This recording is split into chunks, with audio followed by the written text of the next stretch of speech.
नमस्ते दोस्तों, आपका मेरे चैनल विनायक डेली डायरी में स्वागत है। एक बार मां पार्वती और भगवान शंकर जी कैलाश पर बैठे हुए वार्तालाप कर रहे थे। तब पार्वती जी ने भगवान शंकर से पूछा, प्रभु अपने भक्तों की सभी मनोकामनाएं पूरी कर देते, इसलिए मेरी यह जानने की बहुत इच्छा कि आप कृपा नियुक्त कौन सा व्रत श्रेष्ठ माना गया है, जिससे मनुष्य के जीवन के सभी कष्ट दूर हो जाते हैं और की कृपा पाकर मनुष्य उच्च फल की प्राप्ति करता है।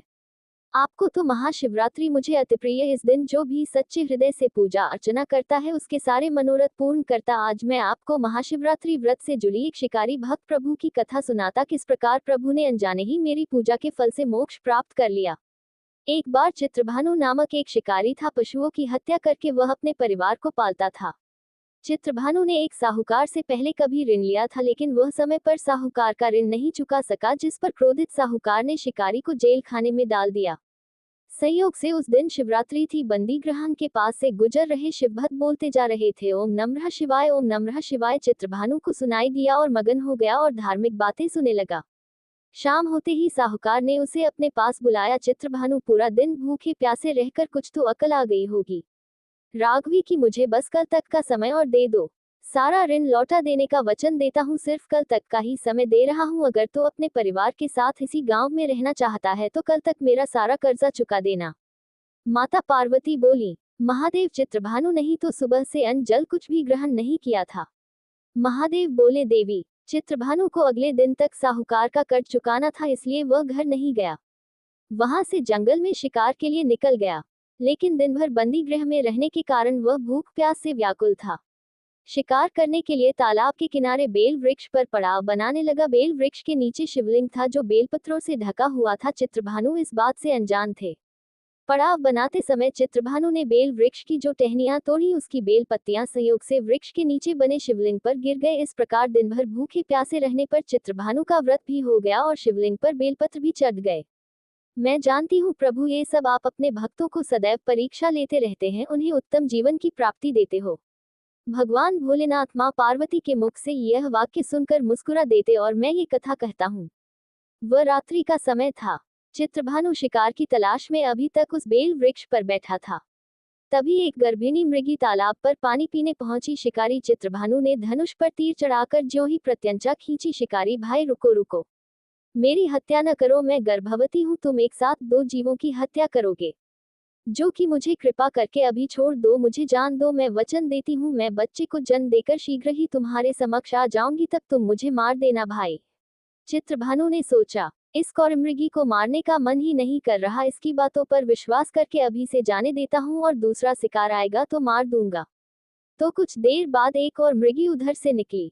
चित्रभानु की प्रसन्नता का ठिकाना न रहा। समीप आने पर उसने धनुष पर बाण चढ़ाया। तब उसे देख मृगी ने विनम्रतापूर्वक निवेदन किया, हे पारधी, अपने पति की खोज में भटक रही हूँ, मैं अपने पति से मिलकर शीघ्र ही तुम्हारे पास आ जाऊंगी, तो मुझे मार देना।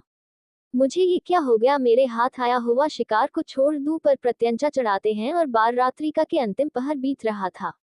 तभी एक अन्य मृगी अपने बच्चों के साथ उधर से निकली। इस प्रकार मैं अपने हाथों से नहीं जाने दूंगा, समय को अपना निशाना बना लेता हूँ। मृगी बोली, मुझे जाने, मेरे दो बच्चों को इनके पिता के पास छोड़ दूं।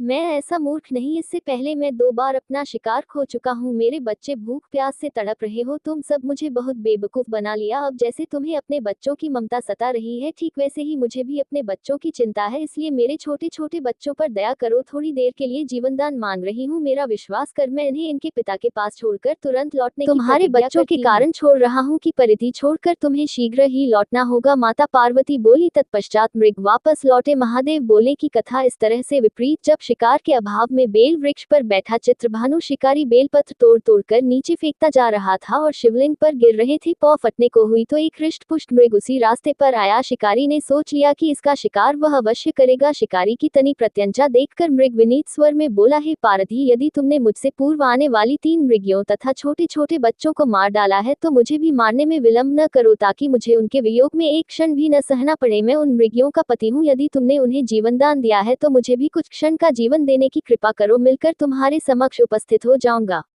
मृग की बात सुनते ही चित्रभानु के सामने पूरी रात का घटना चक्र घूम गया। उसने सारी कथा मृग को सुना दी है। कि यदि तुमने मुझे मार दिया तो मेरी तीनों पत्नियां जिस प्रकार वापस लौट कर आने के लिए प्रतिज्ञाबद्ध होकर गई हैं, मेरी मृत्यु से अपने धर्म का पालन नहीं कर पाएंगी। अतः जैसे तुमने उन्हें विश्वासपात्र मानकर छोड़ा है, वैसे ही मुझे भी जाने दो। मैं उन सबके साथ तुम्हारे सामने शीघ्र ही उपस्थित होता हूँ। अनजाने ही शिवरात्रि व्रत करने, रात्रि जागरण तथा शिवलिंग पर बेलपत्र चढ़ाने से शिकारी का हिंसक हृदय निर्मल हो गया था, उसमें भगवत शक्ति का वास हो गया था। धनुष तथा बाण उसके हाथ से सहज ही छूट गया। चित्रभानु जैसे ही क्लिक करूंगा, थोड़ी ही देर बाद वह मृग सपरिवार शिकारी के समक्ष उपस्थित हो गया ताकि वह उनका शिकार कर सके। किंतु जंगली पशुओं, सत्यता, सात्विकता एवं सामूहिक प्रेम भावना देखकर चित्रभानु को बड़ी ग्लानि हुई। उसके नेत्रों से आंसुओं की झड़ी लग गई। उस मृग परिवार को न मारकर शिकारी ने अपने कठोर हृदय को जीव हिंसा से हटा सदा के लिए कोमल एवं दयालु बना लिया। महाशिवरात्रि व्रत और त्योहार जो कि चित्रभानु जैसे की प्रकृति में बदलाव कर सकता है। इसके पश्चात देवलोक समस्त देवता भगवान भोलेनाथ और माता पार्वती पर फूलों की वर्षा करने लगे। चित्रभानु बुराई का मार्ग छोड़कर अच्छाई के मार्ग को अपना लिया और मेहनत मजदूरी करने लगा और खुशी खुशी भगवान भोलेनाथ की कृपा से परिवार के साथ खुशी खुशी जीवन व्यतीत करने लगा। हिंदू धर्म में महाशिवरात्रि त्योहार का बहुत महत्व त्योहार है। फाल्गुन मास के कृष्ण पक्ष की त्रयोदशी तिथि को कहा जाता है कि जिन देवों के देव महादेव और पार्वती का विवाह हुआ था, महाशिवरात्रि के दिन भगवान शंकर की पूजा की जाती थी। मंदिरों में पूजा पाठ भक्त भगवान शंकर के शिवलिंग पर बेलपत्र, दूध, फल चढ़ाकर पूजा करते हैं। मान्यता है व्यक्ति की सभी मनोकामनाएं पूरी होती हैं और भगवान शिव और मां पार्वती का आशीर्वाद प्राप्त होता और की पूजा करने से धन धान्य सुख शांति और समृद्धि में वृद्धि होती है। धन